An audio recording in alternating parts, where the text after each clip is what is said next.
Right. As we spoke about yesterday, the prohibition of idolatry is very, very severe in Judaism. And the reason is very simple, that the purpose of Judaism is to fix up, to perfect, to improve the world, the physical world, to bring blessing to the world, to bring meaning to the world, to bring holiness to the world. And that can only be done by Torah and commandments. It's the only way to do it. To be a nice person, to be an artistic person, to be a positive person, those are very nice things. But if you want to improve the world, it has to be exactly according to the Torah. It's like healing a person. You can't heal someone just by being a nice person. You have to know a little bit about medicine, about healing, some sort of mechanics of the whole thing. Well, the mechanics of the world is the Torah, is determined by the Creator. But if you don't accept that there's a Creator, if you don't accept that there's God, if you think there's another power, another force other than God, or that works together with God, so that weakens the authenticity of the Torah and its commandments. The Torah and its commandments, they just become like rituals, which every religion has its rituals or its practices or its, religious commemorations or whatever you want to call it. So the essence of Judaism is God. That there's a God, and this God took us out of Egypt, this God creates the world, this God gave the Torah, but there has to be God. If you think that there's some other power than God, then that's really that's very bad. It's also bad to think that God does not exist, but that's a passive thing. That's not an active thing. That's passive. Passive, you just say that there's no such thing. Here you're actively going and worshiping another power other than God, a person, a spirit, a force, a level. So now this is as foolish as you might think this is, but this is really a very big enemy of Judaism. And it's very, very, how do you call it? Very,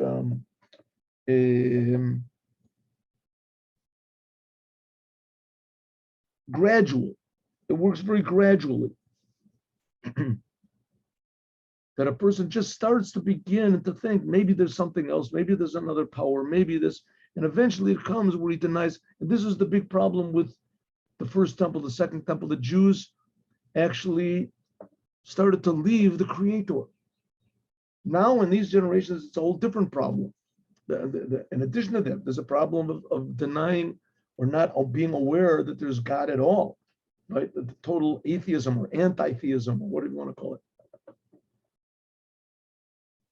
That's another problem that we'll deal with. But here, the Torah is talking about the basic, the beginning of this, that you do believe in God, but you don't believe that it's the creator of the world. Another God, another force. Another big problem with this is that if you, God forbid, if you believe in another God, it works, it helps, right? People worship the golden calf, and it helped, right? They worshipped Baal Peor, they worshipped all these other idols and things, and it worked for them, right? They were successful. It says that in the first temple, they worshipped the golden calf over there in the upper part of Israel. They didn't go to the temple for a long time, and it worked. They were succeeding. They were successful. And once in a while, they had a tragedy, but they had tragedies all over the place. Okay, so here are these commandments. Yesterday, we learned the commandment of the false prophet. The false prophet, a person that stands up, does miracles, benefits everybody. He's a holy person. Everybody knows. And he says, let's go and worship another God. Let's deny one of the commandments of God. You don't have to put on tefillin anymore. No, move Shabbos to Sunday. It says a prophet that comes along, even though he has all the qualifications of a prophet, you have to kill him. Okay, here's another way this thing works. That's the false prophet we learned yesterday. Here we have the masit. Ki yasitcha achicha, if masit means like to, what do you say, push a person away, to deceive. If your brother deceives you, we're talking about worshiping other gods. If your brother, the son of your mother, or your son, or your daughter, or the wife of your bosom, or your friend. He's just giving examples because all these people, says even if it's your best friend, your son, your daughter, asher kanafshecha, that's like your soul. Beseter, in quiet, lemur, and says, "Come, I want to tell you something. Let's go and serve other gods. Asher lo yadata, that you didn't know, atah v'avosecha, you and your fathers.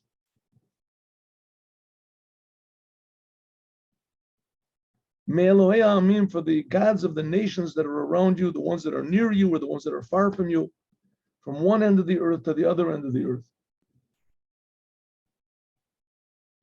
Don't listen to him. Lo toveh, don't be, how do you say, agree with him. Lo tishma, don't listen to him. Don't have any mercy on him. Don't have any, how do you say, show him any kindness. Don't try to make excuses for him. You have to kill him, and your hand should be the first one to kill him. Your own son, your own friend. What did he do? And the hand of all the people are last. Idolatry. So, I mean, basically, that's what's, they allow these missionaries and things to come to the land of Israel. And now I'm not advising anyone should go and kill them. There's no death penalty anymore. But this comes to show that it's very, very against what God wants. Very, very against. Because you might think to yourself, come on, what do you care? Let everybody live their own life. You don't want to. You have a little statue in your basement. You want to bow down to it. What's the problem? No, that's very bad. And now you have to kill the person that advises you to do this. Let's have a look and see. Strange law. Here we go. Ki yasitcha. What is hasata? Means garui. He entices you. It says im Hashem hisitcha bo. In the sentence in Samuel. In other words, someone who entices you, lures you. That he lures you to worship other gods, even if your brother from your father or the son of your mother, that's the same thing, your brother from your mother, or the wife of your bosom. Why is she called of your bosom? Because she lays with you together. You embrace her. The Cain mechika oretz. They're just bringing proof what it means. That's someone like your soul. This implies your father. Perish l'cha kasuv. It says the dearest people to you. How much more so if these people are not dear to you? That's not saying only if your brother does it to do. Even if it's your brother. Beseter davra katuv bahavo. Even if it's not in quiet, in private. Even if it's in public. Usually a person who lures someone to serve idols, he does it in quiet. The Cain Walmart, like it says, Beneshef be'erev yom be'ishon loyla afela. Says you do sins, you do it in the nighttime, right? Nobody can see. It says, let's serve gods that nobody knows. It's a big disgrace to you that even the non-Jews, the non-Jews, they continue what their forefathers gave them. And now the Jewish people, what were you given? Directly from God to worship God.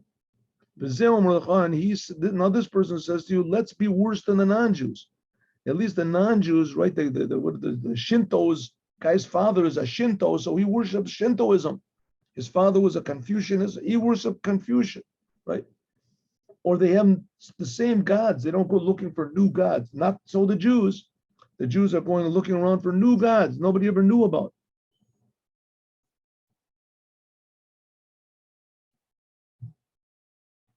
May Elohei Amim, from the gods of the nations that are around you, which are near or they're far from you, from the end of the earth to the end of the earth. Rashi says, why does it tell you that they're near and they're far? Just say, don't worship other gods. This is what the Torah says. Meitivan shel karovim, ata lomed tivan shel rechokim. Keshem she'ein mamash bekarovim, kein amish berachokim. The idolatry that the people that are nearby you, they worship, you see that it's empty. It's not worth anything. So what do? You say, all these gods, they're not worth it. No, you look far away. You go far away. Maybe there's someone in another country. Maybe, right? You have all these Israelis. I was in India for a while. And there's all these Chabad houses in India, saving the Israelis that leave usually after the army, looking for idolatry, looking for these ashrams and for these other places, just so that they can meditate and attach themselves to some sort of level of consciousness, of awareness, and devote themselves totally to saying Hare Krishna, who knows what. From the end of the world to the end of the world. This is talking about the sun, the moon, the stars. These go from one end of the world to the other end of the world. Like I say, it used to be a very big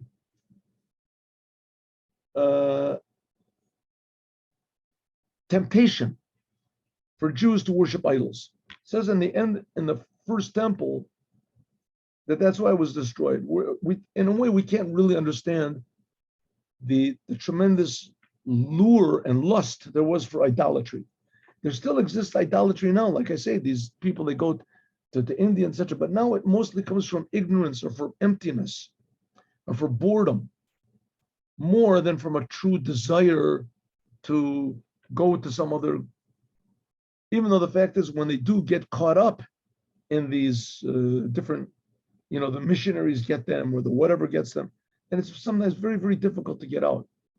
It's very difficult to get out for whatever reason it is. But anyway, that's the whole idea of idolatry. It says, even if your best friend comes and tells you to worship idols, lo tavelo, don't desire him, don't listen to him, don't have any, your eyes, you shouldn't have any mercy on him, don't have any sort of regrets, or don't make any excuses for him. Says Rashi, lo te'ahavlo, don't desire him. It's my son, it's my friend, my brother. Lo te'aveno, don't love him, because it says love your neighbor as your friend. It says you're supposed to love your neighbor as your friend, but this person you're not supposed to love. If he tries to convince you to worship idolatry, you're not supposed to. Lo tishma elav, don't listen to him. Behit chananu al nafsho. If he says, please forgive me, like it says, it says you're supposed to help other people. This person you're not supposed to help. Lo tachosen, you shouldn't have your eye, you should not have any mercy on him, because it says, Lo ta'amod al dam re'echa, it says that you're supposed to save other people's lives. And this person you're not supposed to save. Lo tachmol, lo tafoch l'zchuto. It says, don't even try to think, listen, the poor guy was having a hard time, he's encouraging you to worship idols. Lo techaseh alav, don't cover over him, don't make any excuses. If you know that he's wrong, then you're not allowed to keep quiet. Okay, now these sentences are pretty severe, right? And the sentences are pretty clear, written in the Torah. You have to kill him. Your hand should be the first one to kill him, and then all the rest of the people should kill him also. What does it mean? He comes out based in chayav. You can't bring him back, right? Usually, if a person comes out guilty, as they try everything they can to maybe someone can find some sort of an excuse for him, a reason. It says that a court that killed somebody once every 7 years or 70 years says it was a hanging cord. It was very, very rare. It says you're the one that should kill him first. And the person that is the victim of this being lured, he is the first one that should take up a weapon and kill him. And if he doesn't, then everyone else kills him. Like it says, Yad Kol Ha'am. Okay, like I say, when it says that the courts didn't kill anyone 70 years, is also for any reason, even for this reason. So it was very rare that it actually happened. But nevertheless, here we see an interesting thing. Here is written clearly in the Torah. You're not supposed to worship idols. And it says that the punishment is terrible. And it says that even if you don't even worship, someone just comes up to you and says, let's worship. Even if it's your best friend, it's your brother, it's your son, your father. So that shows you how severe and terrible that idolatry is for a Jew. For a Jew. Now, the fact is, it's also forbidden for non-Jews as well. So one of the 7 Noahide commandments, that idolatry is forbidden for non-Jews. And the punishment is the same. The punishment is officially death. Like I say, there is no death penalty anymore. You can't take up arms and say, oh, Rabbi Bolton said, right? And you can get it. There is no death penalty anymore. We don't kill people anymore. But it's showing that God, on the other hand, is incredibly displeased by this.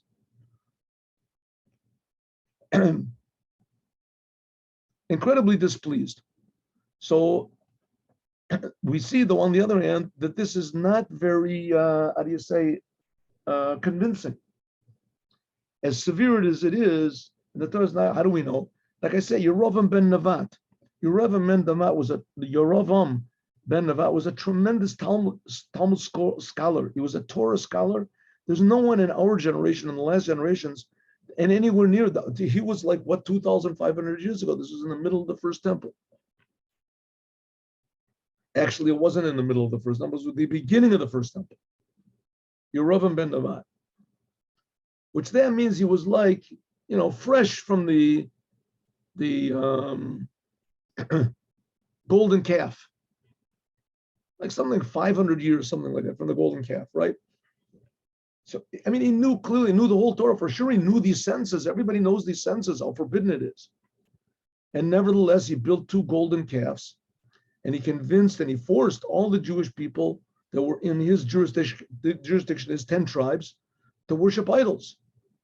So we see, first of all, the tremendous lust that Jewish people have to go against the Torah, and even the greater lust that they used to have, at least, to do idolatry. It says that in the beginning of the second temple, the Anshe Knesset Gadol, the men of the Great Assembly, they fasted that God should kill this tremendous lust for idolatry. It doesn't mean that it doesn't exist, but just to kill the how do you say, the insanity of it.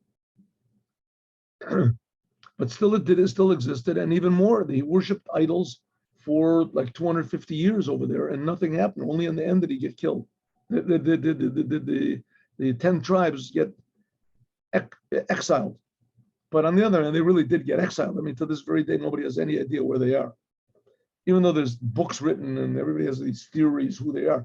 But it was because of the idolatry. Okay, so don't do it. What should you do? You should kill him stone him with stones, and he will die. Which stoning means they took him on top of a tower, which was like, 12 feet tall or something, and they would push him off with a big stone, holding a big stone, and they would drop a stone on him anyway. And then if he didn't die, then everybody would throw stones at him.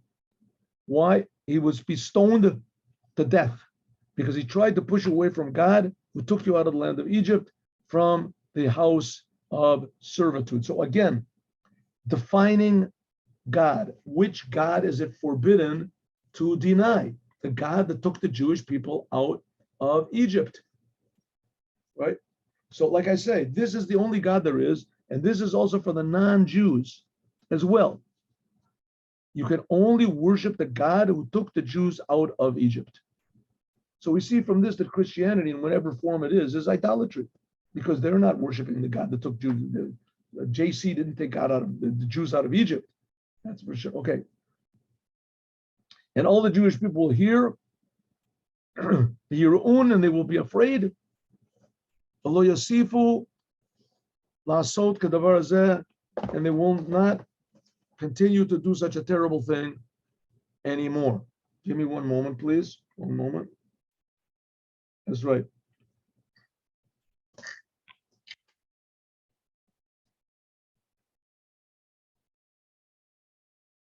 It says all the Jewish people were here and they'll be afraid and they won't continue, not him and not others as well. Okay, now we have another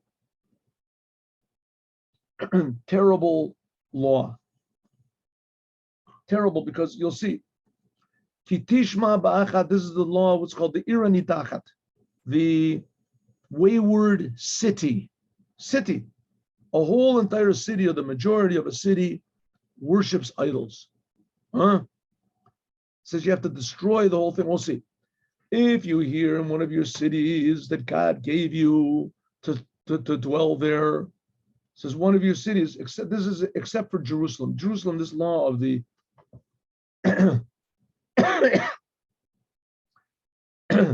of the decadent, not the decadent, what is it? The idolatrous city does not apply to Jerusalem. In Jerusalem, everyone is judged as individuals. Because why not Jerusalem? Because Jerusalem was not divided to the tribes. Jerusalem was a place that any individual that wanted could come and live there, but it wasn't divided up to the different tribes. So therefore, that's what he means. It wasn't divided up. That it wasn't divided up in the beginning when they came to Israel. If you hear Omrim Kain Yatsu, you live in the city and you hear that people are saying Yatsu Anshe Bilial. There's people in the city that have cast off the yoke of God. Bilial means they've cast off the yoke. The Yadichu et Yoshvei Iram, and they're pushing the people. They're luring the people of the city, and they're saying, "Let's go and serve other gods that you didn't know." Rashi says, "What is Bnei Bilial? Biliol, without any yoke, that they cast off themselves the yoke of God." It says there has to be men, not women. They live in the city and not people that come from another city. Okay, these laws, we just finished learning above that anytime that any Jew, or as well as that non-Jew also, tries to attempt to push another Jew, to lure another Jew away from Judaism to serve another God, to serve other whatever, as that person has to be killed. Okay, now we're learning a special law. There's a special law about a city. A city that applies, they also have to be killed, but it applies a whole different sort of severity over here. We'll see what it is.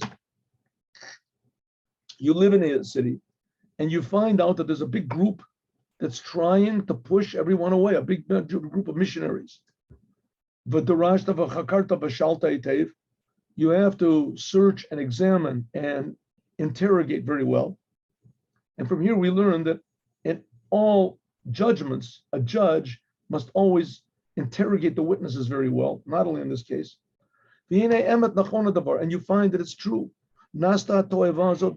This terrible, what is it? Decadence, the disgusting thing, toeva. Toeva, the language is also used for homosexuality. Listen, idolatry is something like homosexuality.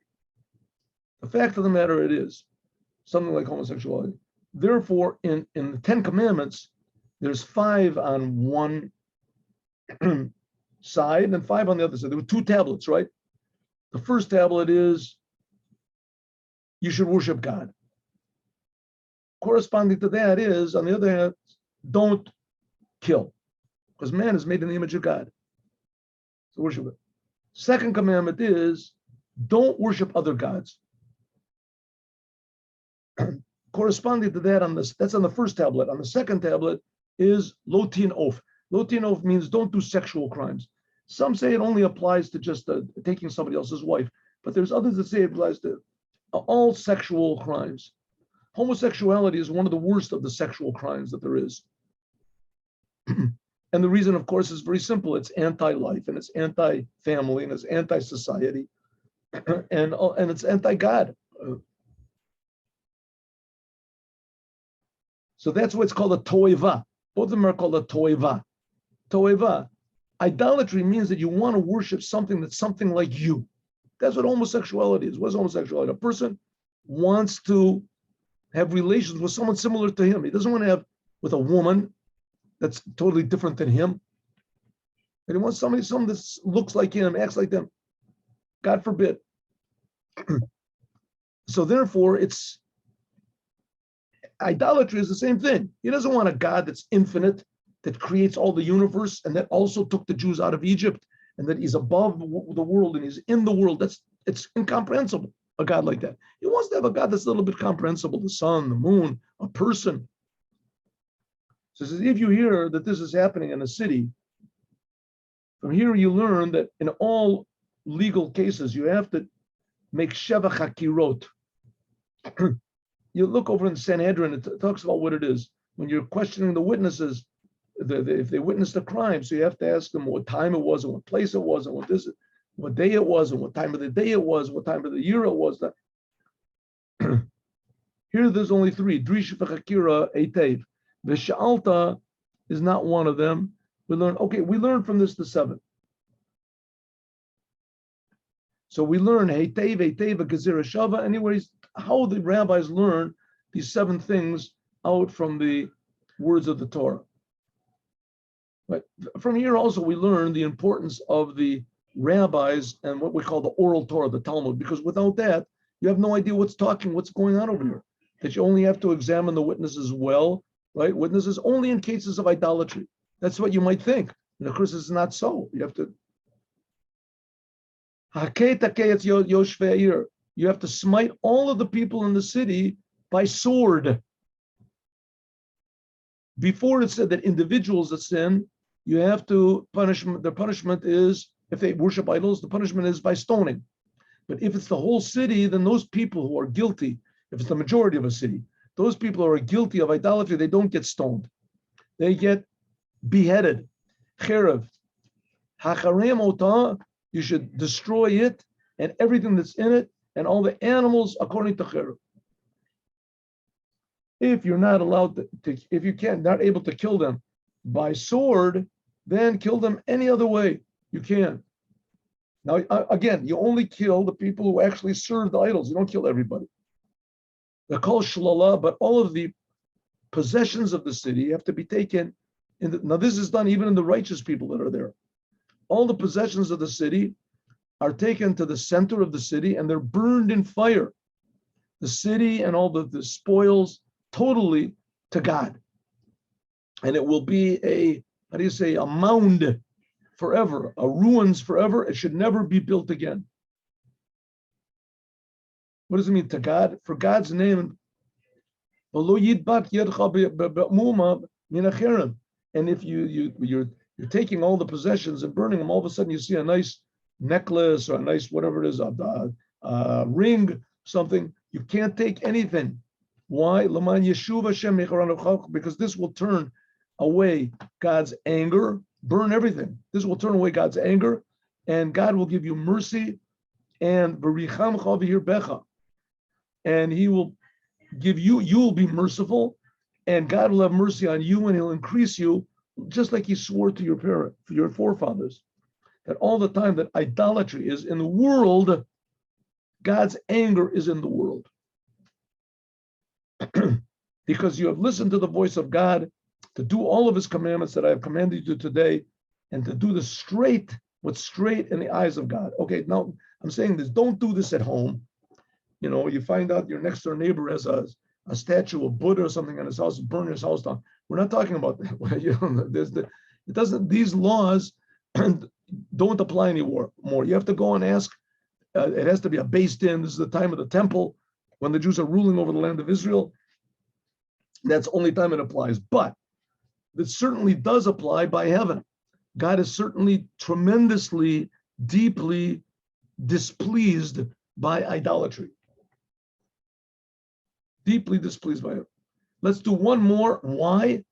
Because Here's one of the two places where it says it clearly in the Torah.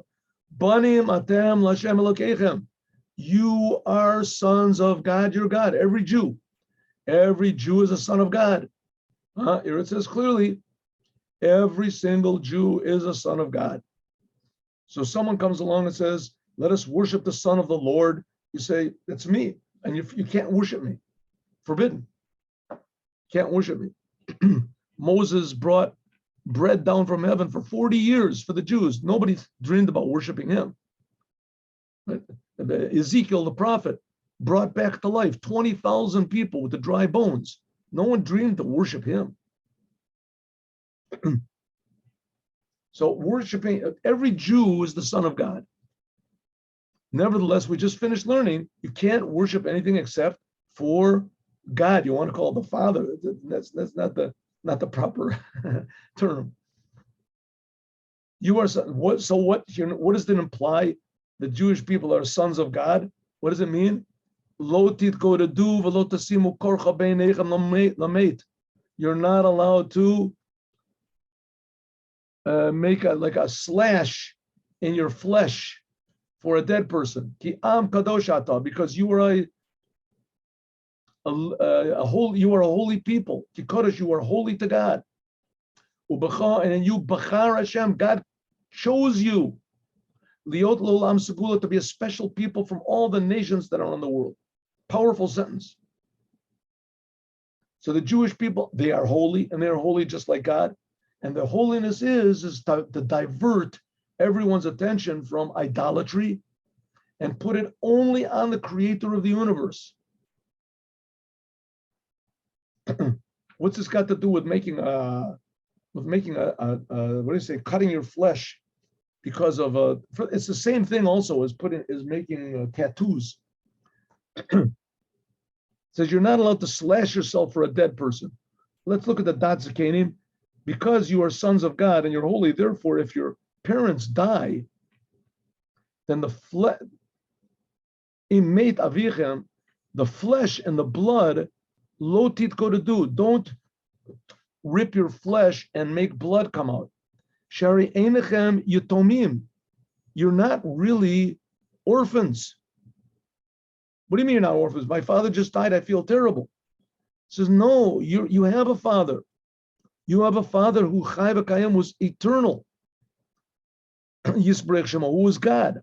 But non-Jews, when their parents die, so they do slash their flesh, etc. Because true, they have a creator, but God is not their father in that sense. The Jewish people, here it says, Banim atem, you Jewish people, you're the sons of God. Ki'im Eitzo va'avano, all they have is stones or whatever they bow down to. She'ein b'mor, that they don't help anything. It says, like it says in the prophet, they say to a piece of wood, you are my father.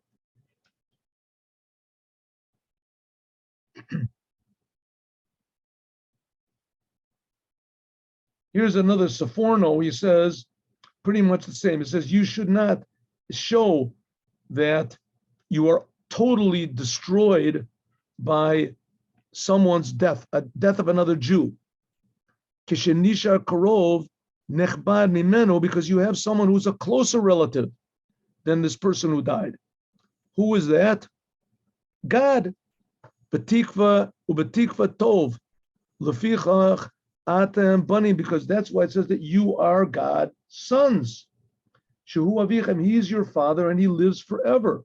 And it's not fit that you should worry so much on someone that dies. True, you should feel terrible. If a person's parents die, there's laws of mourning. You're supposed to show signs of mourning for 1 full year and certain things. But it shouldn't be total, that you make a permanent mark on yourself. Lotasimu korcha. Also the same thing, don't put like a carving between your eyes for a dead person, because you are holy. Therefore, you shouldn't make a permanent sign, because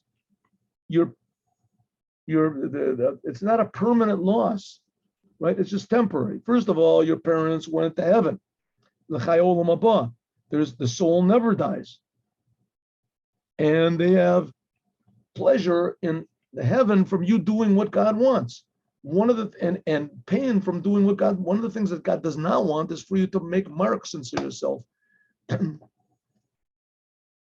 Okay, all of the explanations, they say somewhat the same thing. But we're also another, like you said, the body, if one of your beloved, God forbid, dies, your mother, your father, your parents, so it's a terrible loss and you shouldn't mourn, but it's not a permanent loss because first of all, the soul is eternal. Only the body goes away.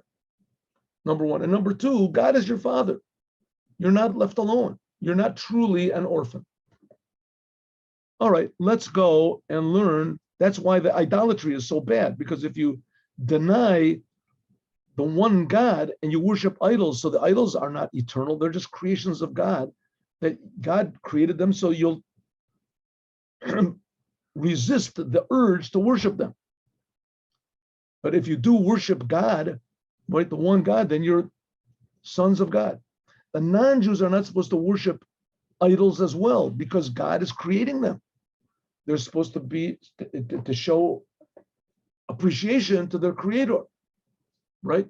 Common decency. God gives you everything, right? Somebody, you have a friend, whatever, a stranger, and he pays your way through school and he supports you and he heals you and he does everything. And then you give thanks to some strange guy on the street that you never saw before, right? Someone who's done so much, God is creating you, he's doing everything. So for sure you should be thankful only to him. That's why idolatry is forbidden for the non-Jews as well. But what can you do? If the Jews don't worship God, who's their father, so what do you want from the non-Jews? That's why it's Mashiach, this idea Mashiach is going to educate all the Jews. That's what the Rebbe is trying to do, to educate all the Jews about how wonderful and important it is to worship the creator of the universe. Now let's go and learn Pirkei Avot. We'll learn a couple minutes of Pirkei Avot.